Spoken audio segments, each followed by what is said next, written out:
ಅಂತ ಎಕ್ಸಾಂಪಲ್ ಹೇಳ್ತೀನಿ ಕೇಳಿಸ್ಕೊಳ್ಳಿ. ರಮ್ಯಾ ಅವರು ಕಂಪ್ಲೇಂಟ್ ಕೊಟ್ರು. ಅದ್ರಲ್ಲಿ 4 ಜನ ವ್ಯಕ್ತಿ ಪುನರಾಜ್ ಕುಮಾರ್ ಫ್ಯಾನ್ಸ್, ಸುದೀಪ್ ಫ್ಯಾನ್ಸ್ ಮರ್ಯಾದೆ ಅದು ಪ್ರೂವ್ ಆಗಿದೆ. ಗೊತ್ತಾಯ್ತು? ಟಿವಿ ಚಾನಲ್ ನಮ್ ಚಾನಲ್ ಅಂತೂ ಬಂದಿಲ್ಲ. ನಾವೇ ನೋಡಿದೀವಿ. ಯಾವ ಚಾನಲ್ ಹೇಳ್ಬಿಡಿ ಮೇಡಮ್ ಹೆಸರು. ಖಂಡಿತವಾಗಿ ನಾನೇ ಟಿವಿ ಬಂದಿದ್ದ, ಟಿವಿಲ್ ಬಂದಿದ್ದ, ನ್ಯೂಸ್ ಚಾನಲ್ ಅಲ್ಲಿ. ಬಿತ್ರೆ ಈ ಎಡಿಟಿಂಗ್ ನ ನಾನು ತಿಳ್ಕೊಂಡು ಮಾತಾಡಿರೋದು.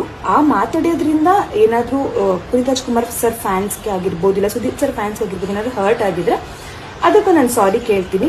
ಬಟ್ ನಾನು ಇವಾಗ್ಲೂ ಹೇಳ್ತಾ ಇದ್ದೀನಿ, ಆ ಒಂದು ಪೋಸ್ಟ್ ನೋಡಿದ್ರೆ ನಾನು ಹೇಳಿರೋದು, ಅದನ್ನ ಇಲ್ಲಿ ಡಿಸ್ಪ್ಲೇ ಕೂಡ ಮಾಡ್ತೀನಿ. ನಾನು ಏನಾದ್ರು ಮಾತಾಡಿದ್ರೆ ಹರ್ಟ್ ಆಗಿದ್ರೆ I am sorry for that.